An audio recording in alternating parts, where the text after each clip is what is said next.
আসসালামু আলাইকুম ওয়া রাহমাতুল্লাহি ওয়া বারাকাতুহু। আলহামদুলিল্লাহ ওয়াসসালাতু ওয়াসসালামু আলা রাসূলিল্লাহ ওয়া বা'দ। প্রিয় দর্শক, শুরু হলো আপনাদের প্রিয় অনুষ্ঠান জ্ঞান জিজ্ঞাসা। আপনাদের সঙ্গে আছি আমি সৈয়দ আল জাবের। আপনাদের জিজ্ঞাসিত বিভিন্ন ইসলামী প্রশ্ন উত্তর দেওয়ার জন্য আমাদের সঙ্গে আছেন বিশিষ্ট আলেমে দ্বীন, চট্টগ্রাম বিশ্ববিদ্যালয়ের আরবি বিভাগের প্রফেসর, ইসলামী ব্যাংক বাংলাদেশ লিমিটেডের শরিয়া বোর্ডের সম্মানিত chairman professor doctor Giasuddin Talukdar হাফিজাহুল্লাহ। আসসালামু আলাইকুম ওয়া রাহমাতুল্লাহি ওয়া বারাকাতুহু। মুহতারাম, কেমন আছেন? আলহামদুলিল্লাহ, আপনি কেমন আছেন? ভালো? আলহামদুলিল্লাহ ভালো আছি। আপনাকে স্বাগত জানাচ্ছি আমাদের আজকের এই জ্ঞান জিজ্ঞাসা অনুষ্ঠানে।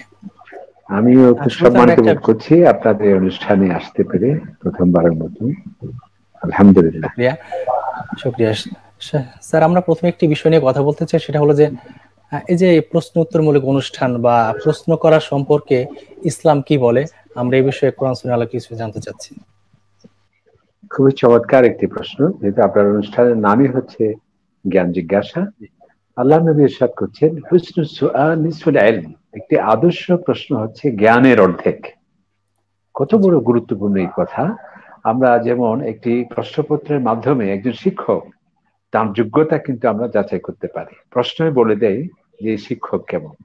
কারণ কি, আপনি 3 ঘন্টা প্রশ্ন করলেন, দেখা যাচ্ছে 1 ঘন্টা পর সবাই চলে যাচ্ছে, তার মানে সময়কে বিবেচনা করা হয়নি। আবার দেখা যাচ্ছে একটি প্রশ্ন করা হলো, কেউ পাশ করতে পারলো না। সেই জন্য আল্লাহ রাসূল বলছেন হুসনুস সুআল নিসফুল ইলম, যে আদর্শ প্রশ্ন হচ্ছে জ্ঞানের অর্ধেক। এই জন্য অক্সফোর্ড, ক্যামব্রিজ ইউনিভার্সিটি সহ অনেকগুলো বিশ্ববিদ্যালয়ে কিভাবে প্রশ্ন করবেন সেটার উপর কিন্তু কোর্স আছে। এবং আল্লাহ তাআলা কোরআন কারীমে ইরশাদ করছেন, ফাসআলু আহলা যিকর ইন কুনতুম লা তা'লামুন, যদি তুমি না জেনে থাকো, যারা জানে, যারা এক্সপার্ট, তাদেরকে জিজ্ঞেস করো। কারণ কি, আল্লাহ তাআলা বলছেন ওয়ালা ইউনাব্বিউকা মিসলু খাবীর, একজন এক্সপার্ট যেভাবে তোমাকে প্রশ্নের উত্তর দিতে পারবে, সমস্যার সমাধান দিতে পারবে, সংকটের উত্তরের উপায় দিতে পারবে, অন্য কেউ পারবে না।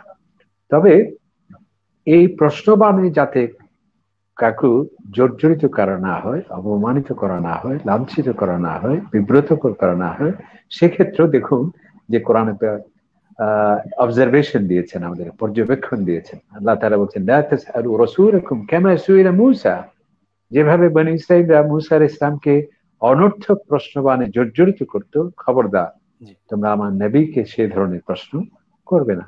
এমনকি অনেক প্রশ্ন যেগুলো প্রশ্নের জন্য প্রশ্ন করা হয়, যেমন এই মুহূর্তে যদি জিজ্ঞেস করা হয় যে হযরত আদম আলাইহিস সালামের জানাজা কে পড়েছেন, নূহ আলাইহিস সালামের শাশুড়ি কে নাম কি ছিল, সেই জন্য নবী করিম সাল্লাল্লাহু আলাইহি ওয়াসাল্লাম অবান্তর প্রশ্ন সেগুলো সম্পর্কে সতর্ক করেছেন যে তোমরা কি জানো ফাইন্নামা হালাকা মান কানা ক্বাবলাকুম, তোমাদের আগের বেশিরভাগ সম্প্রদায় গোষ্ঠী ধ্বংসের কারণ অন্যতম যে তারা নবীদেরকে অনর্থক প্রশ্ন করত। সুতরাং আমরা জানার জন্য প্রশ্ন করব। তবে আমাদের দেশে একটা সংস্কৃতি যে সব জানতা ভাব, যে কোনো প্রশ্নে আমরা উত্তর দিয়ে দেই, অনেক সময় না জানা থাকলেও, সেটি কিন্তু ঠিক নয়। আল্লাহ তাআলা বলছেন ওয়ালা তাকফু মা লাইসা লাকা বিইলম, তুমি সে বিষয়ে কথা বলবে না যে বিষয়ে তোমার জ্ঞান নেই। এমনকি আল্লাহ তাআলা আরো বলছেন ওয়ালা তাত্তাবিল হাওয়া, তুমি আন্দাজ অনুমানের উপর কথা বলবে না। সেজন্য আজকে খুবই কম শোনা যায় যে আমি একটা প্রশ্ন করা হলে আমি এটি জানি না বা আগামীতে জানাবো, এটি কিন্তু আমরা খুব কমই বলে থাকি। তবে আমি বলতে চাই যে আমি একজন মাদ্রাসা ছাত্র হিসেবে সব প্রশ্নের উত্তর আমাদের জানা সম্ভব নয়। এমনকি আমরা দেখছি হযরত আবু হানিফা রাহমাতুল্লাহ আলাইহি অনেকগুলো প্রশ্ন তিনি বলেছেন লা আদরি, আমি জানি না। এমনকি আপনি শুনে অবাক হবেন, নবী করিম সাল্লাল্লাহু আলাইহি সাল্লাম, যাকে সমস্ত জ্ঞানের আদি অন্ত দেয়া হয়েছে, উতিতু ইলমাল আউয়ালিন ওয়াল আখিরিন, যে জ্ঞানের শুরু শেষ সব আমাকে দেয়া হয়েছে, স্বয়ং আল্লাহ তাআলাই বলছেন আলাম নাশরাহ লাকা সাদরাক, যে জ্ঞান দিয়ে, হিকমত দিয়ে আপনার বক্ষকে আমি পরিপূর্ণ করে দেয়নি। সেই নবীকে ইসলামকে যখন হযরত জিবরাইল প্রশ্ন করছে আখবিরনি আনিস সাআ, যে কিয়ামত সম্পর্কে আপনি আমাকে বলুন, আল্লাহ রাসূল কি বলছিলেন, মাল মাসউলু বিআলামা মিনাস সাইল, যাকে প্রশ্ন করা হচ্ছে তার থেকে যিনি প্রশ্ন করছেন তিনি অর্থাৎ তিনি আল্লাহ রাসূল অত্যন্ত সুন্দরভাবে এটি একমাত্র জ্ঞান যে আল্লাহ তাআলার কাছে, সেটি তিনি বলে দিয়েছেন। সুতরাং আজকে আমরা সেই ধরনের আমাদের নবীদের এবং আমাদের বড় বড় আইম্মায়ে কেরাম, যারা প্রশ্নের ক্ষেত্রে আমাদের আদর্শ এবং দৃষ্টান্ত স্থাপন করে গিয়েছে, সেগুলো আমাদের অনুসরণ করা দরকার। তবে এই ধরনের প্রশ্ন উত্তর খুবই সুন্দর। এবং এখানে কিন্তু আরেকটা জিনিস বলে রাখি যে অনেক সময় তালাক বিষয়ক প্রশ্ন আছে। আসলে তালাক তো এটি উভয় অনেকটা সালিসি প্রক্রিয়ার মতো, এটি তো সংক্ষিপ্ত প্রশ্নের মাধ্যমে সেটি উত্তর দেওয়া যায় না। এবং আরো অনেক কিছু নিয়ে আসে যেগুলো বিচারাধীন বিষয়, এগুলো তো আর প্রশ্ন উত্তরের মাধ্যমে হয় না। জি, ধন্যবাদ আপনাকে। জি স্যার, আমরা চমৎকার শুনছি। একটা কল আছে, একটা কল নিয়ে নিচ্ছি আমরা। অনেক দর্শক লাইনে আছে। আসসালামু আলাইকুম। আসসালামু আলাইকুম ওয়া রাহমাতুল্লাহ। ওয়ালাইকুম আসসালাম। কে বলছিলেন? নাম বলে প্রশ্ন করুন। হ্যালো জি ভাইয়া, কে বলছিলেন? নাম বলে প্রশ্ন করুন। জি, আমার নাম হচ্ছে হাতুম মোহাম্মদ। হ্যাঁ, জি আমি কুমিল্লা মনোহর বলছি। জি। আমার প্রশ্নটি হচ্ছে, মৃত্যুসজ্জ ব্যক্তির পাশে সূরাতুল ইয়াসিন তেলাওয়াত করলে মৃত ব্যক্তির কষ্ট কম হয়, এটি সহিহ হাদিস দ্বারা কতটুকু সত্য? আরেকটি হচ্ছে, কবরের পাশে সূরাতুল মুলুক তেলাওয়াত করলে নাকি 40 দিন কবরের আযাব না থাকে, এটিও সহিহ হাদিস দ্বারা কতটুকু সত্য সেটা জানাতে চাই। ঠিক আছে ভাইয়া, আপনি আমাদের সঙ্গে থাকুন, ইনশাআল্লাহ আমরা উত্তরে আসবো। সেটাকে আমরা চমৎকার শুনছিলাম প্রশ্ন উত্তরের গুরুত্ব নিয়ে এবং এর সীমারেখা নিয়ে কথা বলছি। স্যার, আমাদের একটা প্রশ্ন এসেছে যে, স্যার এর আগে আমরা আরেকটা কল নিয়ে নিচ্ছি, তারপর প্রশ্ন উত্তরে আসছি। আসসালামু আলাইকুম। জি, আমি প্রশ্ন করতে চাচ্ছি একটা। জি বলুন ভাইয়া, কি প্রশ্ন আছে আপনার? আমার প্রশ্নটা হলো যে, আমার কাছে যদি 40,000 টাকা এক বছর থাকে, তাহলে কি এটাকে আমার যাকাত দিতে হবে কিনা? আচ্ছা ঠিক আছে, আপনি আমাদের সঙ্গে থাকুন, ইনশাআল্লাহ আমরা উত্তরে আসবো। স্যার, আমাদের এক ভাই জানতে চেয়েছিলেন যে মৃত ব্যক্তির জন্য সূরা ইয়াসিন পাঠ করলে তার কষ্ট, অর্থাৎ মৃত্যু শয্যা অবস্থিত আছেন, মুমূর্ষু অবস্থায় আছেন, এমন ব্যক্তির পাশে যদি সূরা ইয়াসিন পাঠ করা হয়, তাতে কি তার যন্ত্রণা, মৃত্যু যন্ত্রণা কম হবে কিনা? কোরআন হাদিস কি বলে আসলে? এ ধরনের আছে, প্রশ্ন করা হয় যে এমনিতে নবী করিম সাল্লাল্লাহু আলাইহি ওয়াসাল্লাম ইরশাদ করছেন, লাকিরু মাউতাকুম, যখন তোমরা মুমূর্ষু অবস্থায় কোনো ব্যক্তিকে দেখতে পাবে, তখন তোমরা তালকিন দাও তাকে। তালকিন মানে হচ্ছে কালিমা, অর্থাৎ আল্লাহ লা ইলাহা ইল্লাল্লাহ মুহাম্মাদুর রাসূলুল্লাহ, এগুলো তাকে শিক্ষা দাও, যাতে সে ঈমানের নিয়ে যাতে তার মৃত্যুবরণ হয়।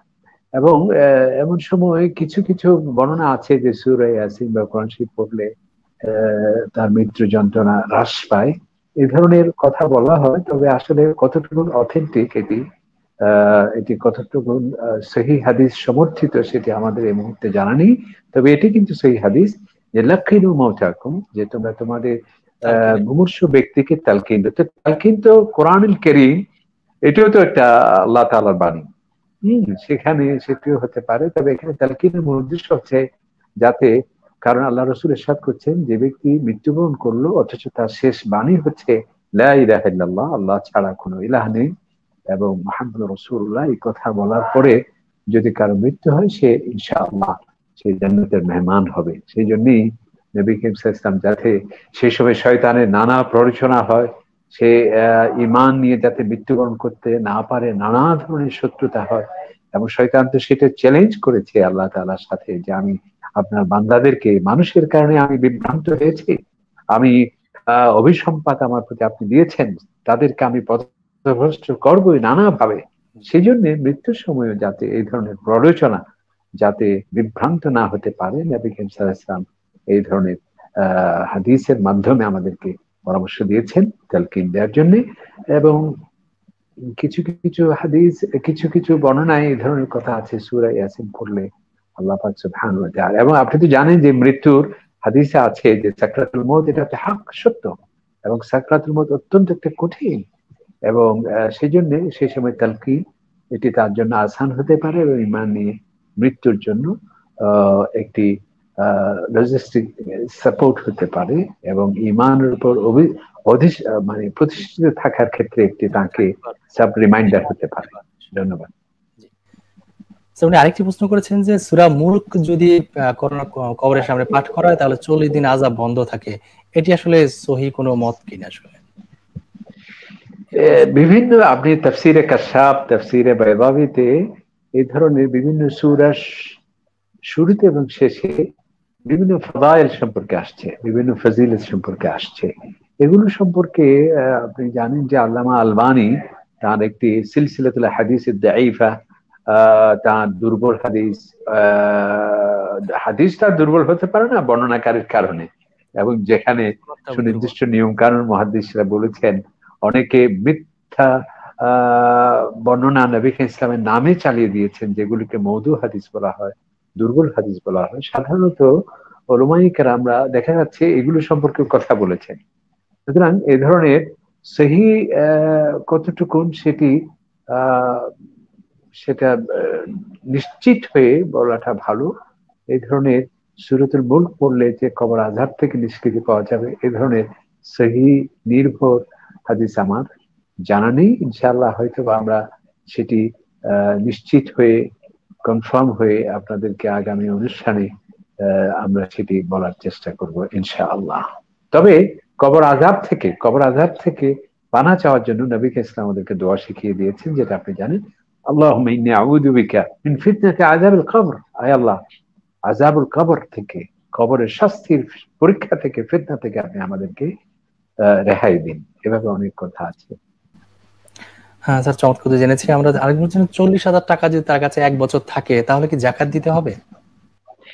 52.5 তোলা রৌপ্যের দাম কত? যাকাত ফরজ হওয়ার জন্য উলামায়ে কেরাম বলেছেন, কেউ স্বর্ণের কথা, স্বর্ণের ব্যাপারে আমরা জানি যে 7.5 ভরি স্বর্ণের দাম যদি থাকে, আর এক্ষেত্রে রৌপ্যের ক্ষেত্রে সেটাকে অগ্রাধিকার দিয়েছেন আলেমরা, যাতে 52.5 তোলা সমপরিমাণ যদি টাকা থাকে, এবং সেটি যদি আমার প্রয়োজনীয় যে সমস্ত পারিবারিক খরচ আছে সেগুলো মেনটেন করার পর এই টাকা যদি গচ্ছিত থাকে তাহলে, এবং একটি বছর যদি অতিক্রম হয় তাহলে যাকাত ফরজ হবে ইনশাআল্লাহ।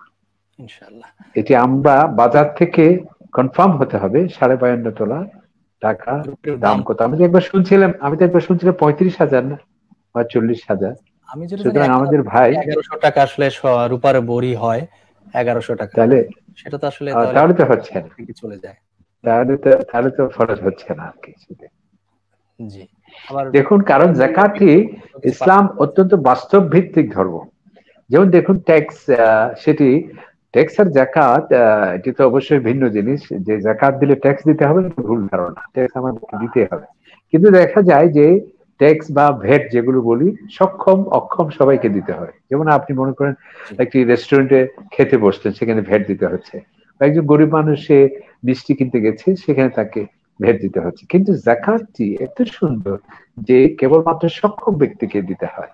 সেই জন্যে সেখানে আপনার সুনির্দিষ্ট করা আছে যে এই যে 52.5 তোলার কম যদি হয় তাহলে তার উপর যাকাত ফরজ হচ্ছে না, এবং আপনার বাসস্থানের উপর যাকাত ফরজ হচ্ছে না, আপনার প্রয়োজনীয় আসবাবপত্রের উপর ফরজ হচ্ছে, আপনার যদি একটা গাড়ি থাকে ব্যবহার্য সেটির উপর, আপনার যদি একটা অফিস থাকে সেটি ব্যবসায়ী অফিস হলো, যদি অফিস তো ব্যবসা করার জন্য রাখছে, ব্যবসার যে লভ্যাংশ থেকে আপনাকে যাকাত ফরজ হচ্ছে, কিন্তু অফিসের উপর ফরজ হচ্ছে না। মানে কতটুকু মানবিক এবং বাস্তব ভিত্তিক। সে মতো অনেক প্রশ্ন জমা হয়েছে, ইউটিউবে অনেকে প্রশ্ন করেছেন। হানিফ মন্ডল লিখেছেন যে আমার দূরসম্পর্ক আত্মীয় যিনি আমার ভাগ্নি হয়, তাকে বিয়ে করা জায়েজ হবে কি? দূরসম্পর্কে ভাগ্নিকে বিয়ে করা বোধহয় যাবে কিনা? এটি তো দূরসম্পর্কে ভাগ্নিকে বিয়ে করা যায়। যেমন দেখুন হযরত আলী রাদিয়াল্লাহু তাআলা আনহু, তিনি নবী করিম সাল্লাল্লাহু আলাইহি ওয়াসাল্লামের কি কাজিন, চাচাতো ভাই। তো নবী করিম সাল্লাল্লাহু আলাইহি ওয়াসাল্লামের কন্যা হযরত ফাতিমা রাদিয়াল্লাহু তাআলা আনহা, তাহলে এটি তো দূরসম্পর্কীয় নয়, একেবারে কাছে। তিনি তো কি ভাস্তি হচ্ছে, তাহলে সেটি কি বিয়ে হলো না? দূরসম্পর্কে ভাগ্নিকে বিয়ে করা যায়। ইসলামে যে বিয়ে হারাম করা সুনির্দিষ্ট ব্যক্তিবর্গ, সেটা কোন সুস্পষ্ট আছে। আপন ভাগ্নি যদি হয়, আপন ভাই যদি হয়, আর যদি দূরসম্পর্ক হয়, সেখানে বিয়ের ক্ষেত্রে কোনো বাধা নেই। কারণ ইসলাম যাতে এটিকে কঠিন করা হয়নি, জটিল করা হয়নি, যাতে সীমাবদ্ধতা মার পেঁচে মানুষের বিবাহের ক্ষেত্রে যাতে প্রতিবন্ধকতা সৃষ্টি না হয়, এটিকে প্রশস্ত করা হয়েছে। আবার এটিকে মানবিক করা হয়েছে। অন্যান্য ধর্মে দেখা যায় যে এক বোনকে, মানে সহোদর 4-5 বোনকে একসাথে বিয়ে করার বিধান আছে। এবং পার্শ্ববর্তী একটা দেশের রাজা একসময় তার 4 বোন ছিল স্ত্রী। এটিতে আবার দৃষ্টিকটু। এবং সেটি শ্রুতিকটু। ইসলাম কিন্তু সেটিও করেনি।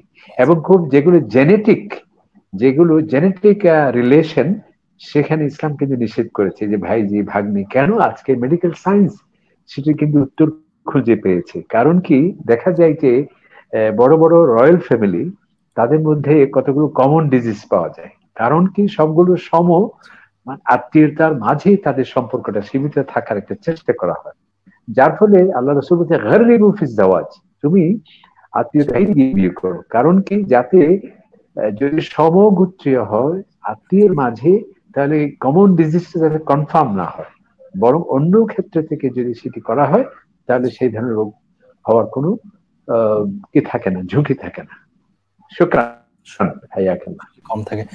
স্যার চমৎকার শুনেছি আপনার কাছ থেকে উত্তর। স্যার হায়দার এসকে নামে এক ভাই জানতে চেয়েছেন যে 1 মাস আগে আমি কোরবানি গরু কিনেছি, কিন্তু এখন তার শিং ভেঙে গেছে, কোরবানি হবে কি?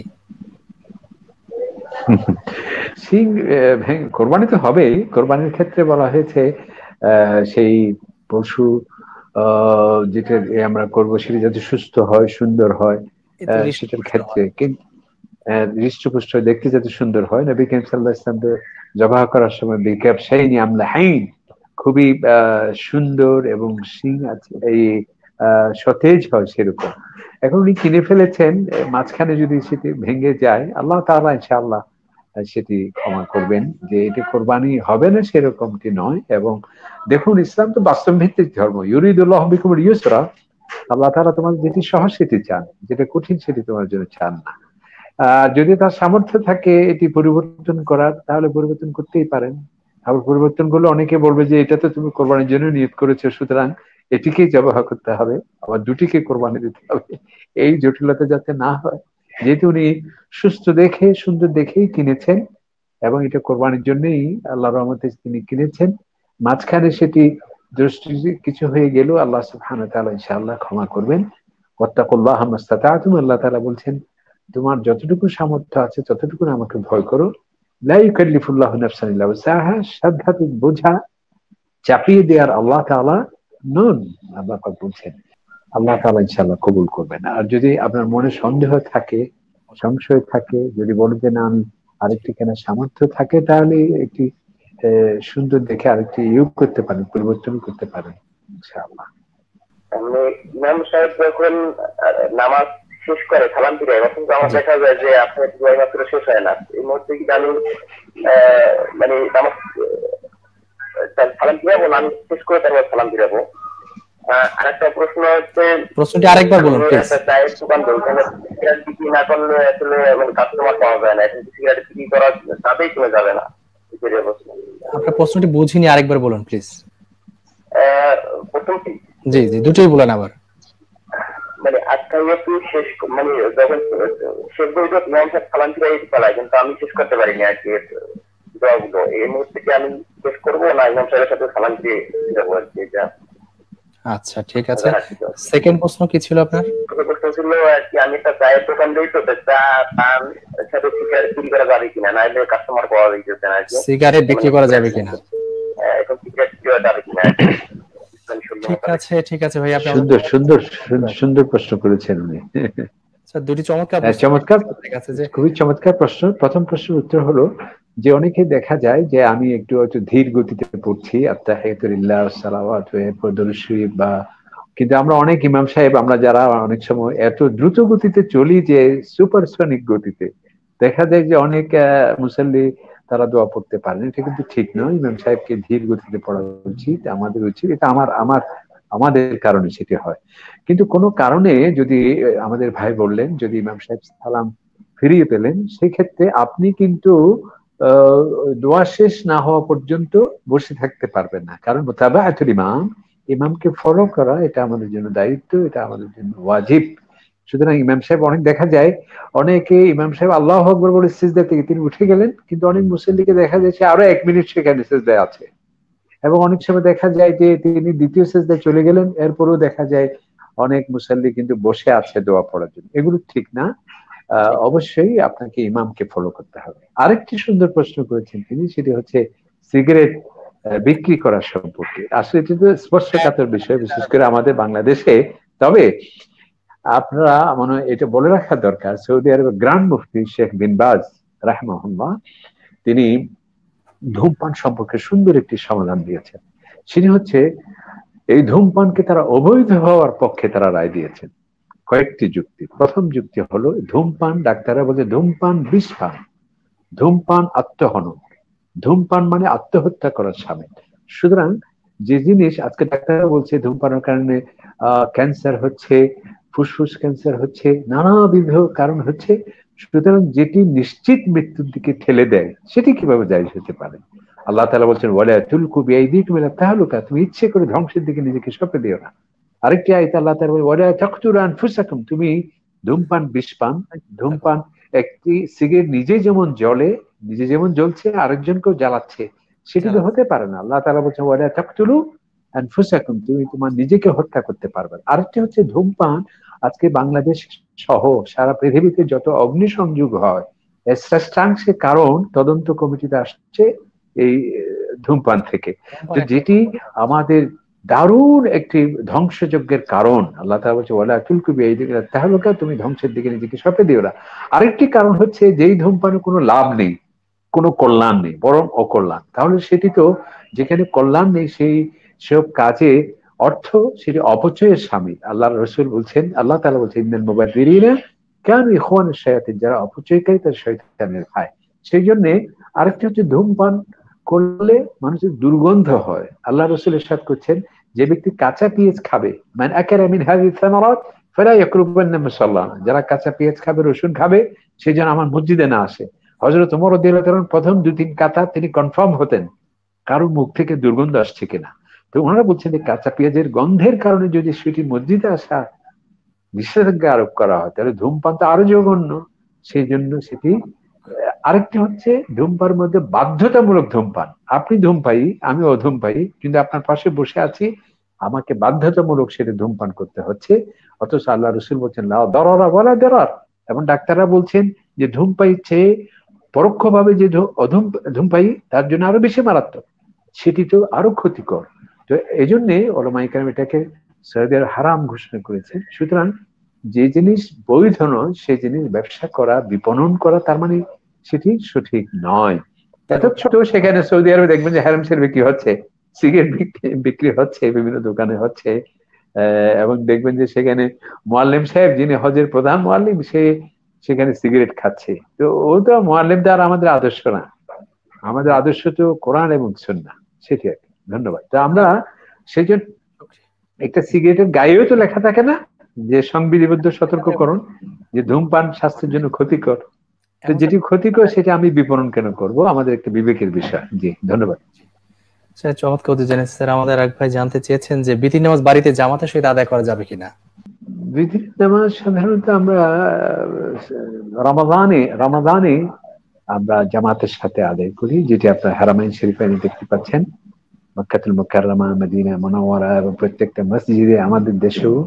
কিন্তু রমজান ছাড়া অন্য কোথাও তো এভাবে জামাতের সাথে পড়ার ক্ষেত্রে কোনো এভাবে কোনো প্রচলিত বিধান নেই। তবে আমরা মাঝে মধ্যে মাদ্রাসায় যখন ছিলাম, ছাত্র ছিলাম, তখন এই ধরনের মাঝে মধ্যে তাহাজ্জুদের নামাজে জামাত হতো সেখানে। তখন ওলামায়ে কেরাম ফতোয়া দিতেন যে নফল নামাজ যদি আমরা আহ্বান না করি, আগে থেকে ঘোষণা করা না হয়, যদি সবাই মানে একত্রিত হয়ে যায় আজান ছাড়া, নোটিশ ছাড়া, তাহলে সেই ক্ষেত্রে নফল নামাজ জামাতও হতে পারে। যেমন আমরা যে কিয়ামুল লাইল তাহাজ্জুদের নামাজ, সেটা জামাতের সাথে পড়ছি না, সেটা আর কি।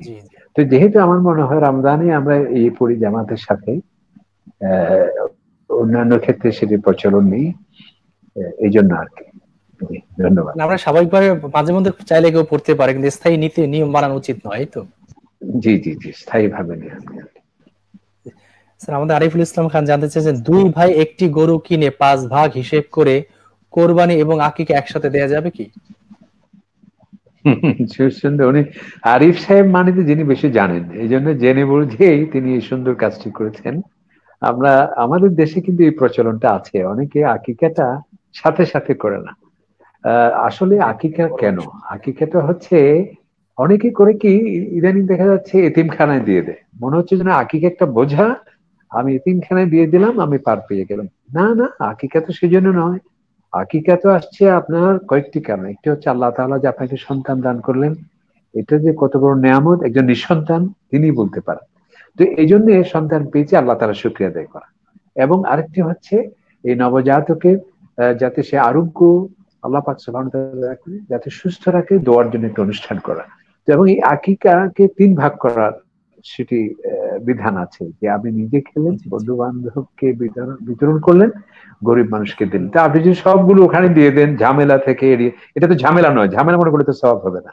আবার অনেকেই করে কি, যে আমি এখন করব না, যেটা আমি একটু গরু কিনবো, আমাদের মানুষ আছে 3-4 জন, সেখানে আমি মিলিয়ে দেব। এটা ব্যাকরণ দিক থেকে ঠিক আছে, গ্রামাটিক্যাল দিক থেকে ঠিক আছে, ফতোয়ার দিক থেকে ঠিক আছে, কিন্তু যে আকিকার যে একটা আলাদা উদ্দেশ্য আছে সেটি অনেকটা ব্যাহত হচ্ছে। কিন্তু আপনার কি হবে, ওলামায়ে কেরাম বলছেন যে এটা কোরবানি যদি পশু যেখানে আমরা নিচ্ছি সেখানে মনে করেন আমরা 5 জন, আর 2টি যে খালি আছে সেখানে 2 জন সন্তানের আকিকা যদি কেউ জড়িয়ে দেয়, সেক্ষেত্রে সেটি হতে পারে। তবে সেটা আসলে আকিকার যে মূল উদ্দেশ্য এবং লক্ষ্য, যেটা 7ম দিনে করতে বলা হয়েছে, 14 দিনে বা 21 দিনে বা অন্যান্য যে কোনো সময়, সেটি আলাদাভাবে হলে শরীয়তের যে একটা প্রত্যেক জিনিসের তো আমাদের একটা অবজেক্টিভ আছে না, একটা লক্ষ্য আছে, উদ্দেশ্য আছে। কাঠামো তো আছে। আপনি কোরবানির ঈদে ওই ঈদটাও মিলিয়ে দিলেন, তাহলে এটা হয়ে গেল অনেকটা। একবার আমরা গল্প শুনেছিলাম, এক বুড়ি ওই তিনি পড়ে গেলেন, বললেন যে পড়েই যেতে গেলাম, বসে একটু রেস্ট করে নেই, পান খেয়ে নিলেন, হেঁটে যেতে না। এই জন্য আমরা হবে, কিন্তু আপনার ব্যাকরণের দিক থেকে, ফতোয়ার দিক থেকে আপনার আকিকা আদায় হয়ে যাবে। তবে আকিকার নিয়মে করাটা, সুন্নাহ অনুযায়ী করাটা আমাদের জন্য উত্তম। আমাদের 7ম দিনে করা আল্লাহু উচিত। আ'লাম, আল্লাহ তাআলা ভালো জানেন। স্যার, আর আনোয়ার মাহমুদ ভাই জানতে চেয়েছেন যে একজন মহিলা নিজ ঘরে মাথার চুল খোলা রেখে চলাফেরা করতে পারবে কি, যদি ঘরে অপরিচিত কোনো মহিলা অথবা মাহরাম পুরুষ বা নিজের গৃহের অপর মহিলার সামনে উপস্থিত থাকে? অর্থাৎ ঘরে মাহরামরা আছেন এবং সেখানে যদি খোলা চুলে থাকেন, কোনো অসুবিধা আছে কিনা? যদি মহিলা যদি একাকী থাকে, নির্জন থাকেন এবং তার মাহরামদের থাকে, তাহলে তাদের জন্য তো কোনো অসুবিধা হওয়ার কথা নয়, তার স্বামীর সামনে, তার পরিবার পরিজন বা সন্তান সন্ততি, আব্বা আম্মা। তবে তাই বলে যে আমার একেবারে আবরণীয় অনাবরণীয় সবগুলো মুক্ত করা, সেটি তো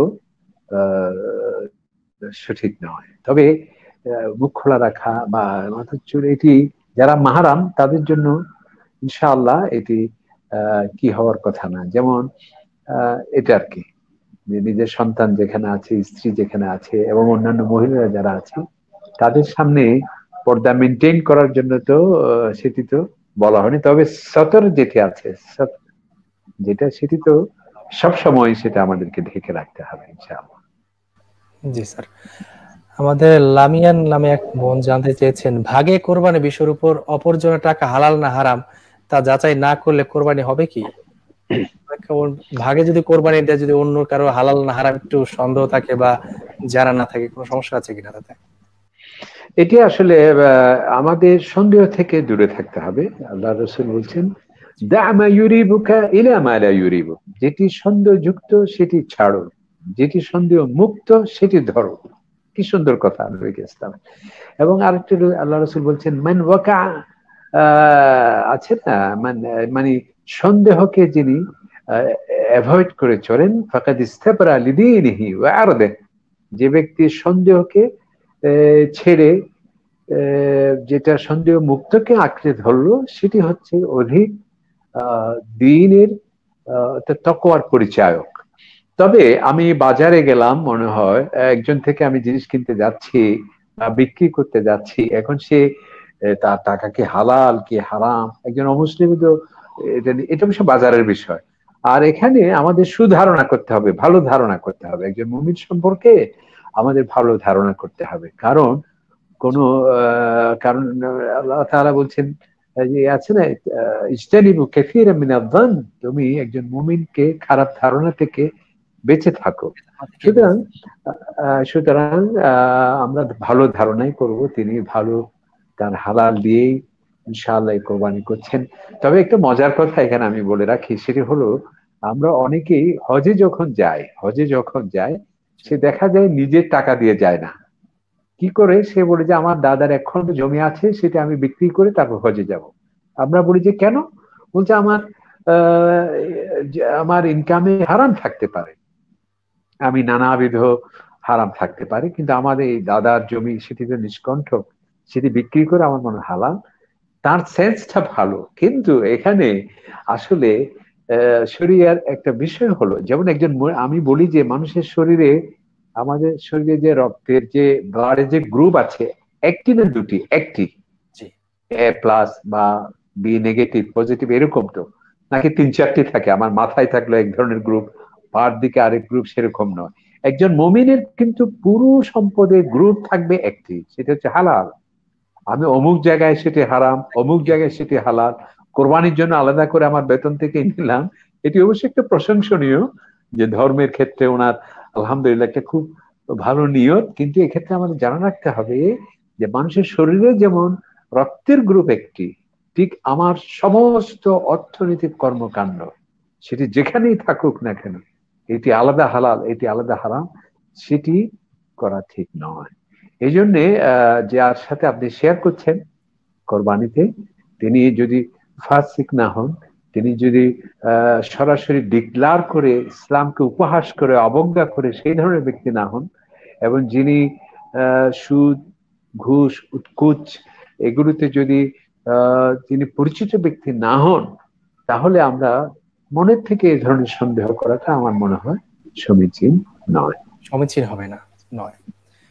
শেখ চমৎকার উত্তর জেনেছি আপনার কাছ থেকে। আমাদের ইন্ডিয়া পশ্চিমবঙ্গ থেকে, ভারতের পশ্চিমবঙ্গ থেকে আকরামুল হক খন্দকার ভাই জানতে চেয়েছেন, ইসলামের সম্পর্ক বিচ্ছেদের ব্যাপারে কি বিধি নিষেধ আছে?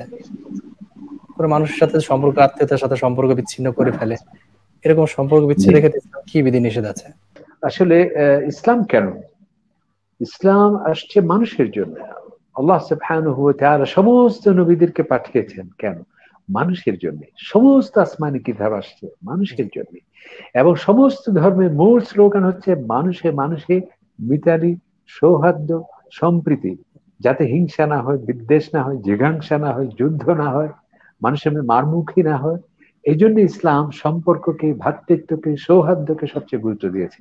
আপনারা জানেন যে শুধু সম্পর্ক কেন, কিছু মানুষ বেহেশতে যাবেন, কিয়ামতের দিন তার এমন সব পুরস্কার হবে যা দেখে নবীরা পর্যন্ত আশ্চর্য হবে।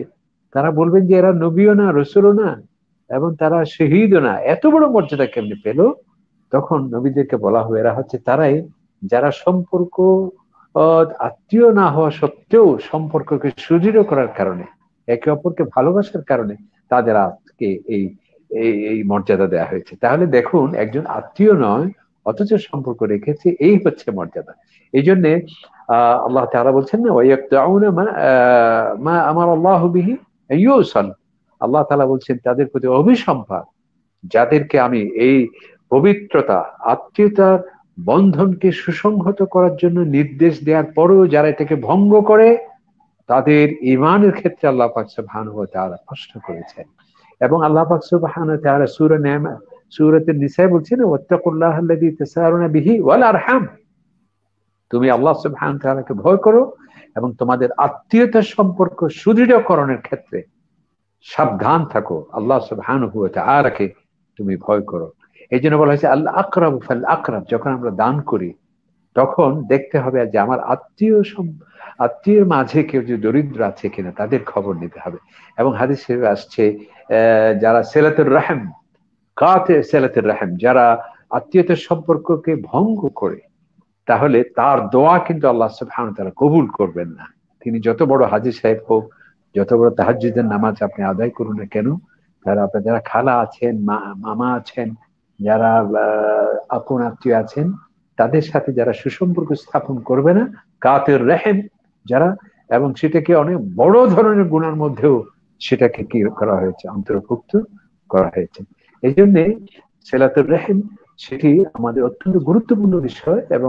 এবং সাধারণ মুমিনের ক্ষেত্রে আল্লাহ রাসূল বলছেন যে লা ইয়াহিল্লু লিমুমিনিন, নবী ইসলামের এভাবে একটা হাদিস আছে, আইয়াহজুরা আখাহু ফাওকা 3 আইয়াম, في معنى الحديث يعني نبي الإسلام আল্লাহ রাসূল এভাবে বলেছেন যে কোন একজন মুমিন আরেকজন মুমিনকে সে 3 দিনের বেশি সম্পর্কচ্যুত করতে পারবে না। যেখানে একজন সাধারণ মুমিনের ক্ষেত্রে 3 দিনের সম্পর্কচ্যুত করার ক্ষেত্রে আল্লাহ নবী সতর্কবাণী উচ্চারণ করছেন। আর সেটা যদি আমার ভাই হয়, চাচাতো ভাই হয়, সেটা যদি আমার মামা হন কিংবা খালা হন, সেক্ষেত্রে স্বয়ং আল্লাহ তাআলাই যেখানে কোরআন শরীফে নির্দেশ দিচ্ছেন, বারবার কথা আসছে যারা আমি আত্মীয়তা সম্পর্কের জন্য যে নির্দেশ দান করেছি এটি যারা ক্ষতি সাধন করবে তাদের জন্য আযাবের কথা বলা হয়েছে, আল্লাহ তাআলার ক্রোধের কথা বলা হয়েছে। স্যার চমৎকার জেনেছি আপনার কাছ থেকে। আমরা একটা অনুষ্ঠান শেষ পর্যায়ে চলে এসেছি, আমরা আরেকটা প্রশ্ন উত্তরের দিকে যাচ্ছি। আব্দুল্লাহ মামুন ভাই জানতে চেয়েছেন যে কোরবানি আমার জন্য ওয়াজিব নয়, কিন্তু সামর্থ্য আছে, কোরবানি না করলে ঈদের দিন আশপাশ থেকে কোরবানির গোশত দান করে, এটা আমার জন্য লজ্জাজনক, এতে নিজেকে ছোট মনে হয়। লজ্জা থেকে রক্ষা পেতে কোরবানি করলে কি কবুল হবে? চমৎকার প্রশ্ন করেছেন। আসলে এটা একটি তো একাডেমিক বিষয়, কোরবানির বিষয়। কোরবানি আমাদের হানাফি মাযহাবে কোরবানি করা ওয়াজিব। প্রমাণ কি? আল্লাহ তাআলা বলেন ফাসাল্লি লিরাব্বিকা ওয়ানহার, তুমি নামাজ পড়ো অথবা সালাত ঈদুল আযহার নামাজ পড়ো অথবা তুমি কোরবানি করো, এই কোরআন আয়াত দিয়ে ওয়াজিব বলেছেন। এবং আরেকটি হাদিস বলা হয়েছে মান কানা লাহু সাআ, যার আর্থিক সামর্থ্য আছে, ওয়ালাম ইউদাহি, সে যে কোরবানি না করে, ফালা ইয়াকরুবান্না মুসাল্লানা, সে যেন আমার মসজিদে না আসে। এই জন্য ইমাম আবু হানিফা ওয়াজিব বলেছেন। আর অন্যান্য মাযহাবে এটাকে সুন্নাহ বলা হয়েছে, কেউ কেউ সুন্নাহ মুআক্কাদা বলেছেন। তাদের প্রমাণ কি? ওনারা বলছে ইযা রাআইতুম শাহরা যিল হিজ্জা, যখন তোমরা জিলহজ মাসের মাস দেখতে পাবে, ওয়া আরাদা আহাদুকুম ইউদাহি, এবং তোমাদের কেউ যদি কোরবানি করতে চায়, ইচ্ছে পোষণ করে, তাহলে সেই জন্য তার নখ এবং চুল যাতে না কাটে। এখানে তারা প্রমাণ দিয়েছেন যে যদি ইচ্ছে করে বলা হয়েছে তার মানে তাহলে সেটাকে অব্লিগেটরি কিংবা ওয়াজিব বলা যায় না। এবং তারা আরেকটি প্রমাণ দিয়েছেন যে হযরত আবু বকর ওমর রাদিয়াল্লাহু তাআলা আনহু তারা একবার কোরবানি করেন নাই। প্রশ্ন করা হয়েছিল কেন? বলছে আমরা এই জন্য করছি না যাতে মানুষ এটাকে ফরজ ওয়াজিব মনে না করে। সুতরাং এক্ষেত্রে আমাদের ভাইয়ের প্রশ্ন হলো, তার মানে এই নয় যে আমরা কোরবানি, আমরা তো হানাফি মাযহাবকে আমাদের দেশে আমরা বেশিরভাগ লোক হানাফি মাযহাবের আমরা আমরা অনুসরণ করি। সেক্ষেত্রে তবে বর্তমান কঠিন এই বিষয়, এই সময়ে করোনাকালীন সময়ে, এটা কিন্তু খুব সুন্দর প্রশ্ন, একটু আমি সময় নিচ্ছি যে এটাতে যেখানে স্বাস্থ্যবিধি মেনটেন করে কোরবানি করাটা কঠিন হয়ে যাচ্ছে, কিভাবে বাজারে যাবেন, কিভাবে গরু ক্রয় করবেন, আমি 3-4টে অপশন বলেছি।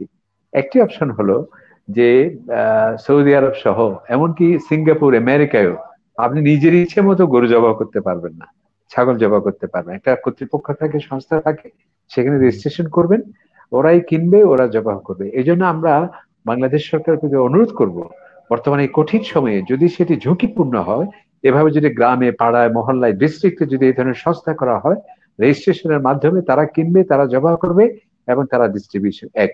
দ্বিতীয় নম্বর হচ্ছে আমি অপশন দিয়েছি, দেখুন আমাদের ইসলাম কত জীবন ঘনিষ্ঠ ধর্ম, যে একদিনেই জবাই করতে হবে সেই সিদ্ধান্ত রাখা হয় না ইসলাম, 3 দিন এটাকে সুযোগ রাখা হয়েছে, 10, 11, 12।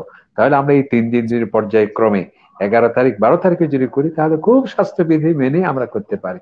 তৃতীয় আরেকটি অপশন হচ্ছে মাযহাবগত ভিন্ন থাকলেও যেহেতু নবী করিম সাল্লাল্লাহু আলাইহি সাল্লামের হাদিস, হযরত আবু বকর রাদিয়াল্লাহু আনহু, হযরত ওমর রাদিয়াল্লাহু আনহু এবং হযরত আবু আইয়ুব আল আনসারী রাদিয়াল্লাহু তাআলা আনহু, যেটা অন্যান্য মাযহাবে, আমাদের মাযহাবে পার হেড কোরবানি করতে হয়, আর অন্যান্য মাযহাবে ওই আল্লাহর নবী যেহেতু তিনি বলছেন আমি একটি ছাগল জবাই করছি আমার পরিবারের পক্ষ থেকে এবং আরেকটি ছাগল জবাই করছি সমস্ত উম্মার পক্ষ থেকে যারা কোরবানি করছে না, তাহলে এখানে আমরা অন্যান্য মাযহাবে নবী ইসলাম এই সুন্নাহকে যদি আমরা ঝুঁকিপূর্ণ মনে করি, বাজারে যাওয়াটা, গরু জবাই করাটা ছোট্ট পরিসরে যদি আমরা করতে চাই, তাহলে পুরো ফ্যামিলির পক্ষ থেকে মাযহাবগত ভিন্নতা থাকলেও এই কঠিন সময়ে, আপৎকালীন সময়ে অন্তত আমরা একটি এই ছোট্ট ছাগল দিয়ে কোরবানি করতে হবে। আর যদি কারো সামর্থ্য না থাকে তিনি কি করবেন? অনেক ওলামা ইকরাম বলছেন, হাদিস আল্লাহ রাসূল বলছেন না যে আমি একটি জবাই করছি আমার উম্মতের পক্ষ থেকে যারা আদায় করছে না, সেই জন্য ওলামা ইকরাম বলছেন যাদের সামর্থ্য নেই তারাও কিন্তু এই কোরবানির সওয়াব পেয়ে যাবে, কারণ নবী ইসলাম তাদের পক্ষ থেকেই 1500 বছর আগে সেটি করেছেন। আরেকটি আমাদের ভাই যেটা বললেন, এটি আসলে কেন লজ্জার বিষয়? এটা তো একটা হাদিয়া দেয়া হচ্ছে, উপঢৌকন দেয়া হচ্ছে। আর আপনি যদি করতে চান, যদি সামর্থ্য থাকে করতেও পারেন, আলহামদুলিল্লাহ, এখানে কোনো অসুবিধে বিষয় নয়। তবে আমাদের অনুরোধ থাকবে, আমরা অন্যান্য বছরে দেখা যাচ্ছে 2 লাখ 3 লাখ টাকা আমরা কোরবানি করেছি, এবার যদি ছোট্ট পরিসরে করি আমরা 10,000 টাকা 20,000 টাকা 50, তাহলে আপনার বাকি বাজেট, আপনারা যারা শুনছেন সকলের প্রতি আমাদের অনুরোধ থাকবে, বাকি টাকাটা আমরা গরিবদের মানুষের জন্য, আপনার এই যে করোনা চলাকালীন সময়ে যারা এফেক্টেড যারা মানুষ আছেন, সেই দারিদ্র্য সীমার নিচে যারা আছেন, আমি গত বছর 1,20,000 টাকা দিয়ে কোরবানি করেছি, এবছর 20,000 টাকা দিয়ে করছি। এই 1 লক্ষ টাকা আমি হাসপাতালে অক্সিজেনের করে দিলাম, সরকারি হাসপাতালে আমি দান করলাম, আইসিইউর জন্য অনেক সময় দরকার সেখানে করলাম, অথবা গরিব মানুষ যারা না খেয়ে আছে সেই দারিদ্র মানুষের কাছে আমরা বিতরণ করবো। আল্লাহ তাআলা কবুল করুন। দর্শক দেখছিলেন আপনাদের প্রিয় অনুষ্ঠান জ্ঞান জিজ্ঞাসা। আমরা আজকের অনুষ্ঠানে একেবারে শেষ পর্যায়ে চলে এসেছি। আগামী পর্ব দেখবার আমন্ত্রণ জানিয়ে আজকের মতো বিদায় নিচ্ছি। আসসালামু আলাইকুম ওয়া রাহমাতুল্লাহি ওয়া বারাকাতুহু। অজানাকে জানতে হলে, অচেনাকে চিনতে হলে মনের ভেতর থাকতে হবে জ্ঞান জিজ্ঞাসা, জ্ঞান জিজ্ঞাসা, জ্ঞান জিজ্ঞাসা।